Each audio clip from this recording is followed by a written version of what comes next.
오늘은 이제 오늘서부터 한 11주 동안 저희가 말씀을 드렸던 것처럼 야고보서 공동서신, 일반서신이라고 알려져 있는 야고보서 말씀을 통해서 어떻게 그 이신칭의의 그 복음과 믿음의 말씀이 이 칭의와 성화가 분리되어 있는 것이 아니라 칭의 따로 성화 따로가 아니라 동전의 양면처럼 하나로 우리가 더 통합이 되고 더 말뿐인, 그러니까 믿음은 있다고 하지만 온전한 실천이 없는 이 한국 교회 가운데 또 우리의 신앙의 삶 가운데 어떤 영적인 균형을 잡아줄 수 있지 한번 살펴보기를 원하고, 특히 이제 한국 교회 지금 위기는 너나 할 것 없이 다 믿음이 있다고 하는데 행함이 없고 실천이 부족하기 때문에 이 말씀은 오늘 우리 한국 교회에 들려져야 하는 참된 복음의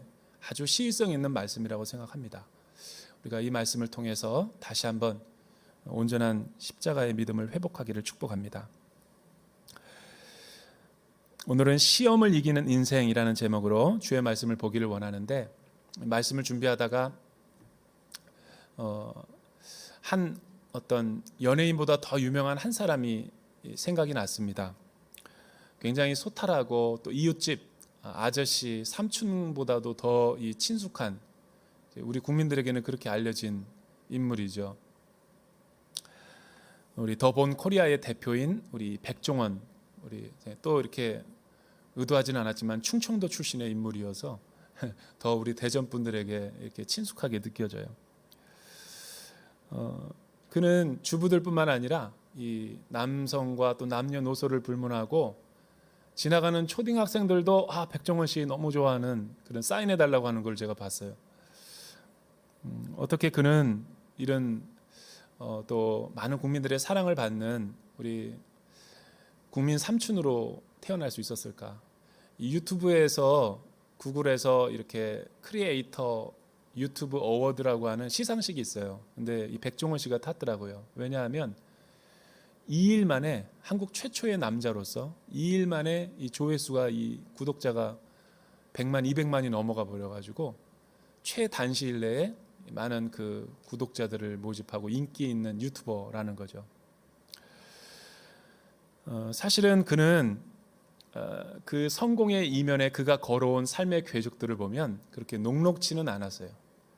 제가 그의 삶에 대한 일대기를 쭉 보면서 그는 원래 이 그 외식업계에 몸담으려고 했던 사람이 아니었어요.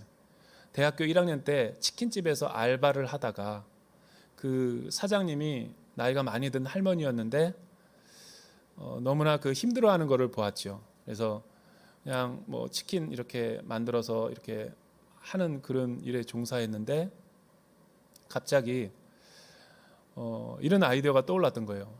사장님, 여기는 주변에는 아무것도 없고 허허벌판이고 또 경쟁업체도 없는데 그냥 손님들이 이렇게 해서 찾아와서 언제 돈 버냐고, 제가 좋은 아이디어가 있는데 배달 앱이 생기기도 전에 배달을 한번 해보면 어떻겠느냐, 그리고 또 이 전단지를 뿌려서 조금 홍보하면 어떻겠느냐. 그래서 이 백종원 알바의 말에 혹해서 주인보다 더 많은 생각을 하는 거죠. 그러니까 기꺼이 설득이 돼서 한번 해보라고 그랬는데 뭐 그때부터 주문이 그냥 폭주하더니 매출이 그냥 보통 성장한 게 아니라 엄청난 성장을 이룬 거예요. 그 근면성실한 데다가 믿을만하니까 그 할머니 사장님이 그렇게 얘기한 거예요. 나는 이 가게는 내 자식에게 못 물려준다. 너처럼 건강하고 성실하고 마인드가 올바로 된 사람에게 내 가게를 넘겨주고 싶은데 돈이 보아하니까 없는 것 같은데 있는 돈만 몇 푼이라도 가져오면 이 가게를 넘기겠다. 대학교 1학년인 백종원 씨한테 얼마나 믿어왔으면 그 가게를 팔아버리겠어요. 더군다나 내 지금 몸이 더 성하지가 않아가지고 더 이상 할 수도 없다. 억지로 사장님 때문에 떠맡은 이 치킨 가게가 3년 만에 3개가 돼버리고 이 매출 15억을 찍는, 남의 일이라고 놀라지 않을 줄 여러분들의 표정을 보고 제가 다 알았지만 그래도 좀 놀라는 척을 해줘야지. 여러분, 그 옛날에 치킨집으로 그렇게 매출을 신장한다는 건 쉬운 일이 아니죠. 그런데 백종원 씨는 원래 꿈이 있었어요. 이 알바를 하려고 했던 치킨집을 하려고 했던 게 아니라 그의 진짜 꿈은 뭐냐면 무역업자가 돼서 이 사업을 해서 조금 성공하고 싶었던 야망이 있었죠. 게다가 그 당시 트렌드가 이제 목조 주택이 미국처럼 이제 막 생겨날 쯤이어서 그 아이템을 딱 넣고 있었다가 그 번 돈을 가지고 17억을 가지고 이제 사업을 시작한 거죠. 그래서 건축 자재를 유통하는 해외에서 그래서 이제 목조 이렇게 딱 주택이 막 성장하고 있으니까 딱 타이밍에 론칭을 했는데 갑자기 그때가 외환 위기가 닥쳤어요. 97년이죠. 그래서 뭐 그냥 빈털터리가 될 뿐만 아니라 엄청난 이 채무의 빚을 떠안게 돼서 여러분 그 어린 나이에 엄청난 빚을 지게 되면 우리 마음이 어떨까요? 저는 그냥 보통 사람은 살아갈 수 없을 것 같아요.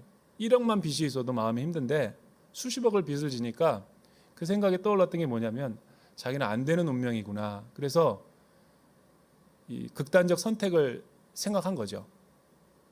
그러나 죽기 전에 조금 버킷리스트, 홍콩이라도 가서 좀 바람 좀 쐬고 오고 바닷물에 빠져 죽자라고 해서 홍콩을 가게 된 거예요. 그런데 홍콩은 먹거리가 풍부하잖아요. 밤에 야경을 하며 또 맛있는 이렇게 외식들을 이렇게 접하면서 죽고 싶은 마음은 다 사라지고 꿈이 생긴 거예요. 무슨 꿈이냐면 한국에 돌아가서 어려운 상황이지만 채권자들에게 다 일일이 찾아가며 인사를 하고 각서를 썼대요. 꼭 내가 빚을 갚을 테니까 시간을 좀 달라. 내가 식당을 지금 이런 아이템이 있어가지고 해보려고 하는데 그 내 중심을 보고 좀 도와달라. 그랬더니 채권자들이 다 그렇게 양해 각서를 썼대요. 그때부터 외식업에 손대는 것마다 뭐가 있었죠? 여러분 더 본가 그리고 백종원의 보쌈, 뭐 백다방 그리고 홍콩 반점 여러분뿐만 아니라 롤링 페스타 또 뭐 손대는 것들마다 새마을 식당 뭐 그냥 브랜드가 같이 창출이 돼서 전국에서 그냥 프랜차이즈 계약이 맺어지니까 돈방석이 앉은 거죠. 엄청난 그 돈방석이 앉으니까 그때 마침 2015년도에 마이리틀 텔레비전이라고 하는 뭐 이렇게 3대 천왕 뭐 골목식당 같은 것들이 생기기도 전이에요. 대박을 친 거죠. 연예인들보다 인기가 더 올라가 가지고 출연진과 광고 섭외가 막 오면서 모든 빚들은 다 갚고 엄청난 부와 명예와 성공을 거머쥐었을 때 그는 초심을 잃어버리지 않았어요. 많은 경영 CEO 전문가들이 백종원 씨가 성공하게 된 포인트를 두 가지로 잡더라고요. 하나는 소통이고 하나는 눈높이 그리고 공감 능력. 왜냐하면 자기가 배를 골아봤고 실패를 해봤기 때문에 자기는 사업을 하게 되면 돈 없는 사람들이 적은 돈으로도 맛있는 식사를 할 수 있는 그 눈높이에다 맞췄기 때문에 그는 왜 식당을 하면서 실패하는지를 잘 알았대요. 그래서 레시피를 주부들의 마음을 왜 사로잡았는가. 우리 코로나 기간에 삼식이들이 너무 많아가지고 주부들이 스트레스가 극에 달했을 때 우리 백종원 씨는 슈퍼에 안 가도 집에 있는 찬과 양념을 가지고 쉽게 만들 수 있는 레시피를 보고 싶었기 때문에 주부들의 그냥 대통령이 돼버린 거죠.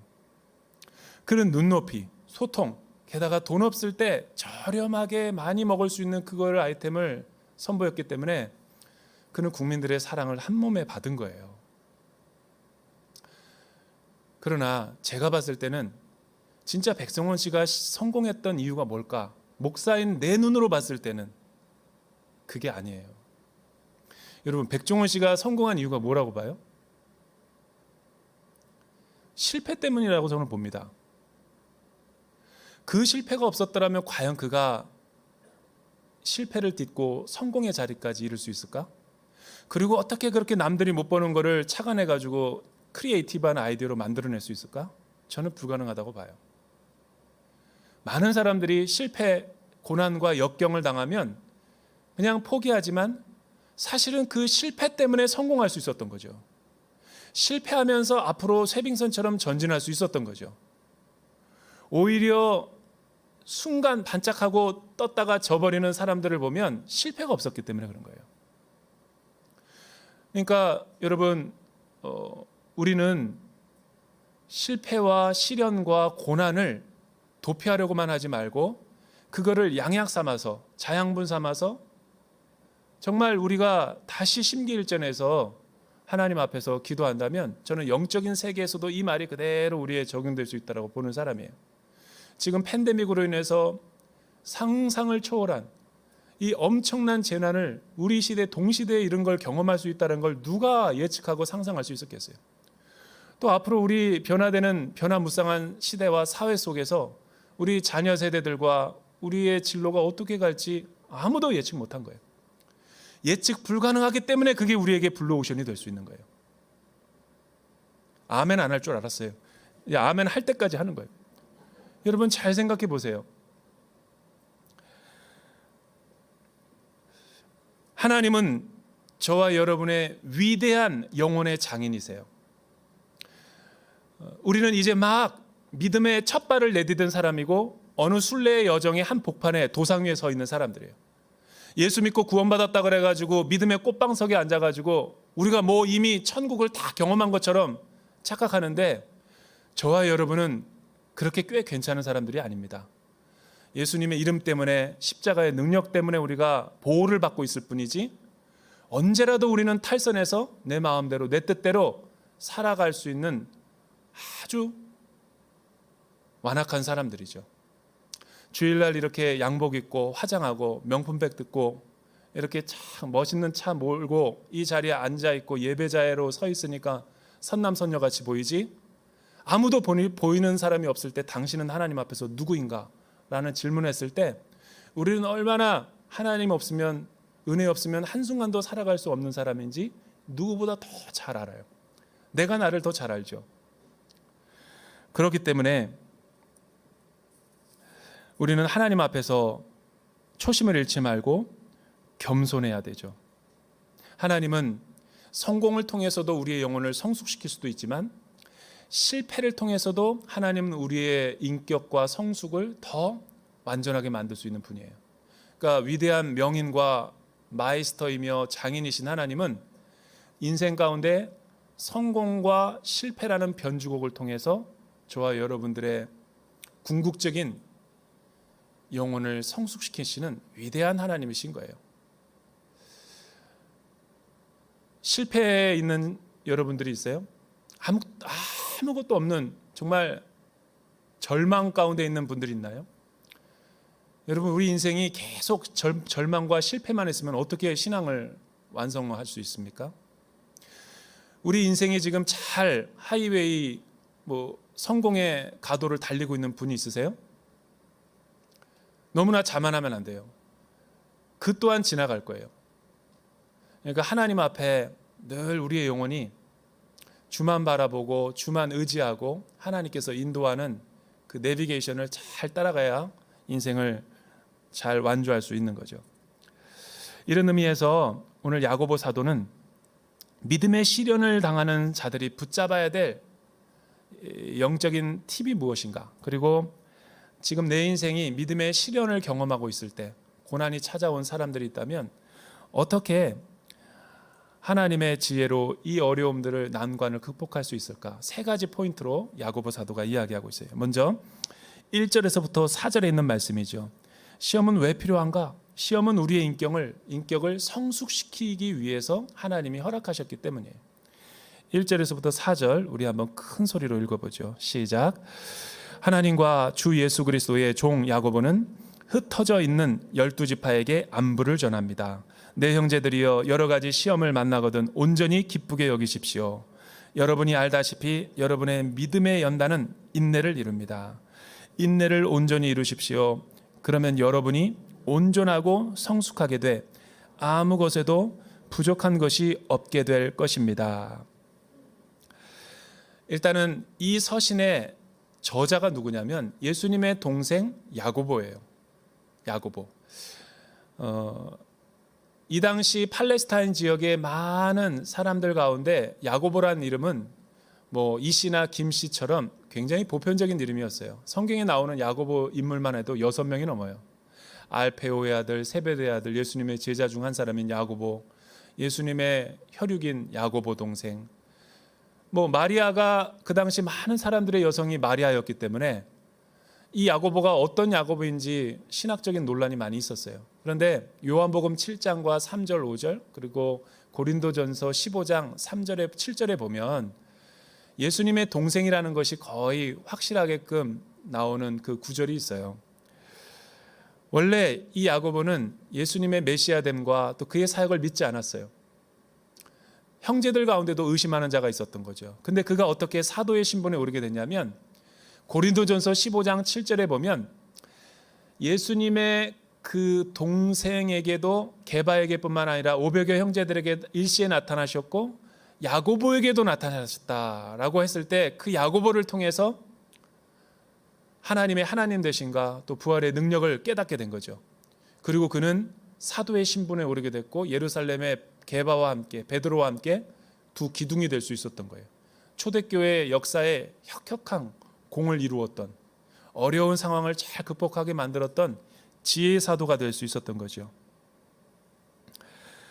그가 예수님의 동생이 아니라 예수님의 종 야고보 사도가 흩어져 있는 12지파에게 안부를 전한다.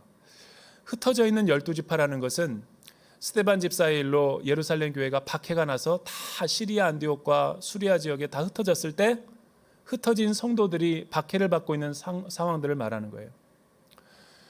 그분들은 종교적인 박해를 받았고 정치적인 박해를 받았고 재산도 다 몰수당하는 경제적인 환란 가운데 있었던 사람들이죠. 게다가 글라우디오 황제 때 극한 예루살렘에 가뭄이 들어서 정말 극한 아주 어려운 물질적인 성도들이 되게 많았어요. 그때 그들을 위로하고 소망을 주기 위해서 믿음을 흔들리지 않도록 이 서신을 지금 수신자들에게 전하는 거죠.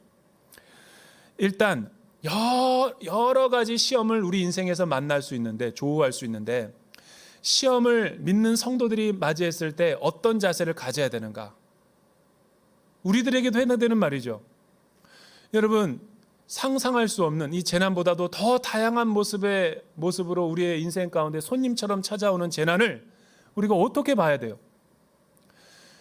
예수 믿으면 주님은 우리의 피난처시가 된다고 그러고 구원의 능력자가 된다고 들었는데 하나님 믿고 나서 예수 믿고 나서 더 되는 일이 없어. 그런 사람들을 주변에 많이 봐요. 그러면 예수 믿을 때와 믿지 않을 때 뭐가 다르냐? 이렇게 반문하시는 분도 있죠. 그 차이는 이거예요. 예수 믿기 전에 환난을 당할 때는 나 혼자의 힘으로 내 방법으로 극복하지만 예수 믿고 났을 때는 예수님이 나의 고난 가운데 환난 가운데 함께 계신다라는 거. 그게 어떻게 힘이 될 수 있는가? 힘이 되죠. 왜 힘이 될까요? 일단 시험이 여러 가지로 우리의 인생 가운데 찾아온다는 걸 우리가 직시할 필요가 있어요. 뭐 신방에 보면 우리 성도님들 가운데 재정의 문제뿐만 아니라 뭐 난편의 문제, 건강의 문제, 자녀의 문제, 심지어는 키우는 반려견의 문제,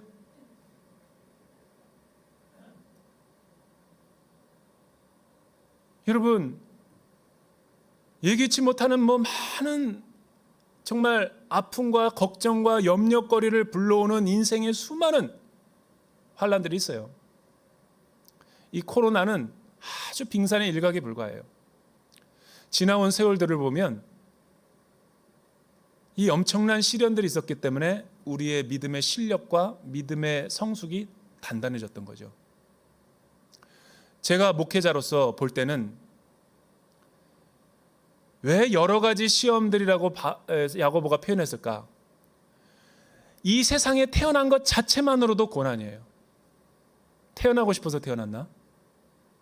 우연하게 던져진 정말 우리의 실존이 자체가 고난이에요. 왜? 죄악된 세상, 타락한 죄악의 하나님을 떠난 이 세상 자체는 그 자체만 내버려 놔도 죄악으로 가요. 그러므로 내가 여기 살고 있는 것 자체가 고통이라고요. 두 번째는 죄인들이 많아요. 나는 아무리 방어운전을 잘해도 술 취한 사람이 들이받으면 사고 나는 거예요. 무슨 운전면허가 필요가 있어요? 우리 회사에 가면 왜 회사의 삶이 그렇게 곤욕인가? 우리 청년들의 얘기를 들어보면 정말 말도 안 되는 상사들이 많더군요. 저는 직장 생활을 한 번도 안 해봤기 때문에 간접적으로 직장 당하는 성도들이 기도 제목을 가지고 왔을 때 제가 듣고서야 직장의 치열한 삶을 알아요. 구조적인 음모와 죄들이 있죠. 그냥 개인이 짓는 죄가 아니라 악인들이 죄를 아주 나를 한 사람을 집요하게 괴롭혀가지고 우리 대전 얼마 전에도 여기도 막 죽었잖아요. 그는 나는 선하게 살려고 해도 옆에서 이웃들이 악하게 하기 때문에 고통을 당하는 거예요. 그런데 예수님을 믿게 되면 이 여러 가지 시험조차도 영적으로 해석할 수 있는 능력이 생겨요. 주님을 십자가를 고난을 고초를 생각하며 내가 참고 인내하면 하나님이 지혜를 주시는데 그게 뭐냐면 하나님이 내 인격을 성숙하게 하기 위한 하나의 툴로서 그거를 사용하시는 거예요. 나는 그렇게 안 받아들여져도 하나님이 그렇게 구원받은 자들을 위해서 선용하시는 거예요. 그래서 하나님은 시험을 주시는데 하나님이 주시는 게 아니라 할지라도 이 세상에서 살아가면서 생기는 모든 환난을 통해서 하나님으로부터 온 것은 아니지만 하나님이 왜 이유인지 모르겠지만 허용을 해줘요. 이 코로나처럼 웬만하면 하나님이 다 보호해 주시거든요, 바이러스들은. 그런데 사람이 일으켰긴 했지만 하나님이 보호 안 해준 거죠. 그러니까 이 엄청난 재난이 온 것처럼 내 개인의 대소사의 일상 가운데도 어쩔 때는 막아주시고 보호하시고 은혜의 생명사계로 다 덮어주시는데 어쩔 때 하나님이 그걸 놔버려요. 그러니까 이 미궁 속으로 빠지는 거예요. 그 환난을 당할 때 우리는 어떤 태도로 맞이해야 되는가? 기뻐하십시오. 역설적이죠. 그 재난을 보고 기뻐하라는 게 아니에요. 재난 앞에서는 우리는 절망해야 돼요. 그러나 이 절망과 문제와 사건을 통해서 또 내 신앙 성숙과 하나님을 얼마나 더 온전하게 신뢰하게 만들지 그거를 생각함으로 그 장인과 마이스터를 생각하면서 기뻐할 줄 아는 눈이 성숙이에요. 많은 예수 믿기 시작해서 고난도 없고 축복만 있게 하고 성공만 있게 하고 이렇게 하면 내 신앙이 성숙할 것 같지만 그 성공한 것 때문에 그 사람은 하나님 배교하고 떠나요. 여러분 물질을 달라고 그렇게 기도하고 우리 자녀가 실력과 상관없이 찍은 것도 맞게 해주십시오 막 기도하다가 진짜 붙었어. 붙은 것 때문에 대학 생활을 못한다고요. 실력이 없으니까. 무조건이라는 단어가 위험한 거예요. 무조건 우리 남편 성공하게 해주십시오. 수단과 방법을 가리지 않고 성공했더니 나중에 감옥에 간다 봐. 그거 얼마나 황당한 일이에요. 그렇게 기도하면 안 되는 거예요. 그거는 예수 감 믿을 때 한두 번 정도는 해볼 수 있어요. 근데 주 안에서 살면서 계속 그런 식으로 기도한다? 그거 굉장히 위험한 기도입니다. 그래서 페레이모시스라고 하는 이 시험이라는 단어가 어떤 뜻이냐면 진짜와 가짜를 구분해낸다라는 뜻이에요. 여러분 흙먼지에 뭐가 어떤 사물과 실체가 너무 먼지가 수두룩해가지고 때 때문에 그 실체가 볼 수 없을 때 그거를 다 흙을 치워버리고 닦아가지고 광택을 바라다라는 뜻이 페레이모시스라는 단어예요. 시험이라는 게 그 뜻이라니까요. 왜 하나님이 시험을 준다고요? 예수 잘 신실하게 믿는 사람들에게. 세상 사람은 절망이지만 예수 믿는 사람들에게는 그것을 발판으로 삼아 신앙의 완숙함, 성장과 인격의 성숙을 위해서 도구로 사용하신다. 그러니 우리가 기뻐해야죠. 이렇게 생각하면 돼요. 또 어려움이 있다. 주님이 나를 얼마나 사랑하시면 또 이런 환난이 오는가. 이 아이를 통해서 우리 남편을 통해서 이 엄청난 식장의 시련을 통해서 하나님은 또 얼마나 나를 성장시키려는가. 그렇게 기대하라는 거예요. 그렇게 하면 일단 도피하지는 않아요. 그러면 그 문제 앞에 놓고 우리는 뭘 해야 되는가? 여러분 5절서부터 이 8절까지 우리 한 목소리로 한번 읽어보도록 해요. 5절서부터 8절 시작. 지혜가 부족하면 모든 사람에게 후히 주시고 꾸짖지 아니하시는 하나님께 구하십시오. 그러면 주실 것입니다. 오직 믿음으로 구하고 조금도 의심하지 마십시오. 의심하는 사람은 바람에 밀려 요동하는 바다 물결 같습니다. 그런 사람은 주께 무엇을 받을 것이라고 기대하지 마십시오. 그는 두 마음을 품은 사람으로 그의 모든 길은 정함이 없습니다. 두 번째, 시험은 기도와 지혜로만 통과할 수 있다. 시험은 누구나 다 온다고 그랬죠. 어려운 고난은. 그러나 예수 믿는 사람들의 유익은 뭐냐면 피할 길을 주세요. 고난과 환난이 왜 옵니까? 예수 믿고 나서. 목사인 제가 신앙생활을 해보니까 이건 제 경험이에요. 왜 내 인생 가운데 이렇게 환난과 고난이 많을까를 생각해 묵상해 보다 보니 결론에 도달했어요. 예수 믿기 전엔 모르겠어요. 믿고 나서도 고난이 있는 이유는 나의 뜻과 하나님의 뜻이 서로 충돌하기 때문에 갈등이 일어나는 거라고요. 자세히 보세요. 여러분, 하나님이 우리의 위대한 장인이 되시고 우리를 인도하신다면, 목자가 되신다면 뭐가 두려워할 게 있어요? 그런데도 우리는 왜 이렇게 불안해하고 두려워하고 염려하고 체념하고 낭망하는가? 하나님을 온전히 신뢰하지 않으니까 그래요. 아직도 내 자아가 살아있어서 내 갈 길로 가고 싶은 욕망이 조금이라도 남아있기 때문에 그런 거죠. 그러니까 그게 하나님의 뜻에 순종하지 못하도록 발목을 잡고 있으니 충돌하는 거예요. 그때 하나님 뭐라고 말합니까? 야고보 사도는 시험을 이길 수 있는 비결이 뭐냐면 지혜를 붙잡아야 되고 기도로 간구해야지 이 모든 인내로서 이 시험을 이길 수 있다. 그래야지 믿음이 근력이 생긴다라고 말하는 거예요. 지혜는 뭐예요? 하나님 말씀이죠. 하나님 뜻. 그러니까 성경을 읽고 말씀을 묵상하면 내 생각을 내려놓게 되고 하나님의 뜻으로부터 분별하게 되죠.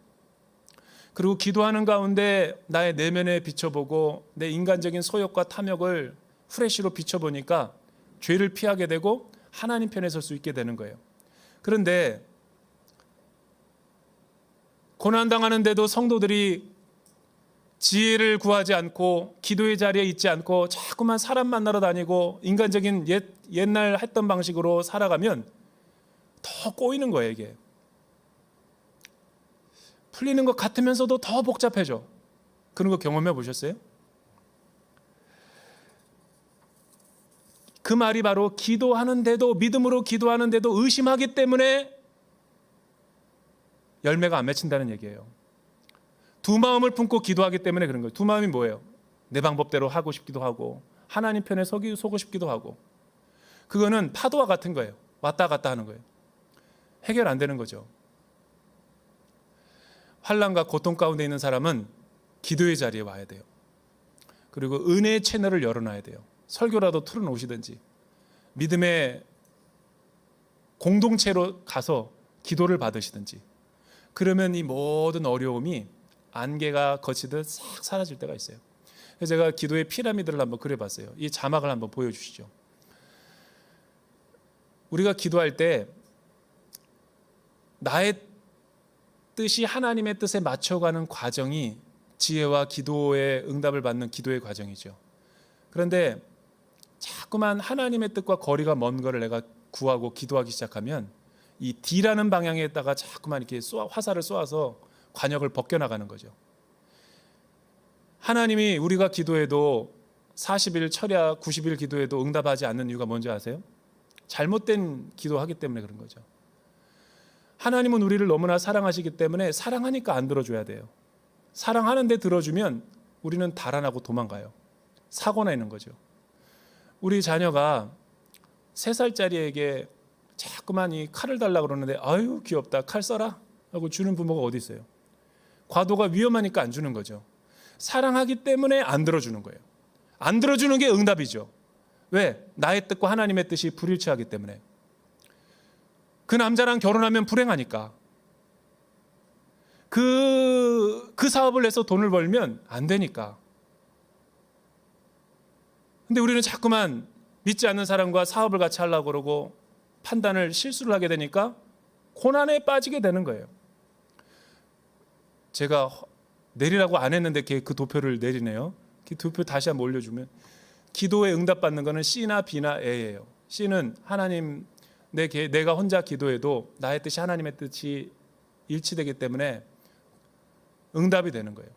B라는 것은 뭐냐면 다니엘과 사드락과 메삭과 아벳느고처럼 내 혼자 아무리 기도해도 안 돼. 왜냐하면 내 뜻인지 하나님의 뜻이 분간이 안 되기 때문에. 그러니까 다니엘도 새 친구들과 함께 기도의 동역을 요청하잖아요. 여러분 중보기도에 가면 기도를 쉐어하고 요청하면 뜨겁게 기도해 주면 그 기도의 자리 가운데서 제가 하나님의 뜻을 분별하는 때가 있었어요. 그래서 신앙의 공동체가 중요한 거예요. 예배에 나와야 되는 이유. 근데 이렇게 해도 안 되는 기도가 A의 기도예요. 이 A의 기도는 금식해야지만 돼요. 왜 그러냐면 내가 너무 정말 하나님의 뜻이라고 얘기하면서 기도하는데 내 뼛속에 숨어있는 아주 간교하고 교활한 숨어있는 죄의 본능이 있어요. 욕망들. 그게 성령의 불로 태워져야지 응답이 되는데 금식하면 내 영혼이 맑아져요. 그래야지만 들어주는 기도에 응답이 있다고요. 그러니까 저와 여러분의 신앙생활이 고난이 올 때 힘든 이유는 밀당이 있기 때문에 그런 거죠. 나의 뜻과 하나님 뜻이 줄다리기를 하는 거예요. 나를 철저히 내려놓고 죽여야 되고 하나님의 지혜로 내가 서야 되는 거예요. 그래야지 문제가 해결이 되는 거예요. 아니 다 해결이 안 됐다 할지라도 하나님 안에 있기 때문에 내 안에 샬롬이 임하는 거예요. 마지막 세 번째는 이 9절에서부터 12절이죠. 우리 마지막으로 한번 읽어보죠. 시작. 어려운 처지에 있는 형제는 자신의 높은 위치를 자랑하고 부자는 자신의 낮은 위치를 자랑하십시오. 이는 부자는 풀의 꽃처럼 사라져 버릴 것이기 때문입니다. 해가 뜨거워져 풀을 말리면 꽃은 떨어지고 그 아름다움을 잃고 맙니다. 이처럼 부자도 그의 행하는 일 가운데 소멸될 것입니다. 시험을 견디는 사람은 복이 있습니다. 이는 그가 인정을 받은 후에 하나님을 사랑하는 사람들에게 약속된 생명의 면류관을 받을 것이기 때문입니다. 9절에서 10절은 다음 주에 제가 연결해서 설교를 할게요. 이 12절을 보면 이렇게 맞아요. 시험을 인내하고 견디는 사람은 복이 있다. 산상수훈의 말씀처럼 이는 그가 인정을 받은 후에 온전한 믿음으로 하나님을 인정을 받은 사람들에게 하나님이 면류관을 주신대요. 그 면류관은 베이징 올림픽에 땀을 흘리고 수고한 선수들을 비유로 지금 말하는 거예요. 여러분 운동선수들이 왜 1년 동안 그 합숙소에서 피땀 어린 훈련을 하고 자기 관리와 절제를 한 다음에 그 5분도 안 되는 경기에 출전하기 위해서 메달을 위해서 이렇게 노력을 해요? 그 다가올 영광 때문이죠. 모든 걸 인내하고 참는 거죠. 한순간의 기쁨을 위해서도 그렇게 할진데 영원한 생명의 면류관을 약속된 자녀들에게 주실 하나님이 여러분 시험을 주는 목적이 뭐예요? 여기서 온전하게 하다라는 단어는 도케메인, 도케메오스라는 뜻인데 이거는 테스트에 합격하다라는 거예요. 장인이 저와 여러분들을 연단하고 훈련시켜서 시험의 구렁텅이로 넣을 때가 있어요. 언제 이것이 끝납니까? 우리도 모르죠. 하나님만이 아세요. 하나님은 그 기준을 테스트에 합격하는 걸로 보시는 거예요. 하나님 나 이제 됐어요. 그렇게 해서 되는 게 아니에요. 하나님이 우리를 볼 때 필요하니까 이 연단을 주시는 거죠. 단련. 그 이유를 우리가 망하고 죽이게 하기 위해서가 아니라 영광에 썩지 않을 생명의 면류관을 받기에 합당할 때까지 그렇게 우리를 단련시키는 거예요. 언어의 훈련, 관계의 훈련, 물질 사용의 훈련. 우리는 너무나 구원은 받았지만 엉터리인 데가 많아요. 그래서 그 부분이 제자도가 훈련이 안 되면 예수 믿고도 딴짓할 수 있는 사람들이에요. 그게 시험의 목적이라는 거죠. 여러분 이런 시험에 꼭 합격해서 하나님의 영원한 생명의 면류관을 다 얻기를 주님의 이름으로 축복합니다. 기도하겠습니다. 사랑하는 주님 감사합니다. 지금 내 연약한 모습을 보는 것이 아니라 훈련 후에 나를 단련하신 후에 온전한 믿음으로 나를 변화시킬 그 영광의 하나님 위대한 장인의 모습을 바라보며 지금 우리 앞에 닥친 인생의 환난을 극복하게 도와주시옵소서. 예수님의 이름으로 기도드립니다.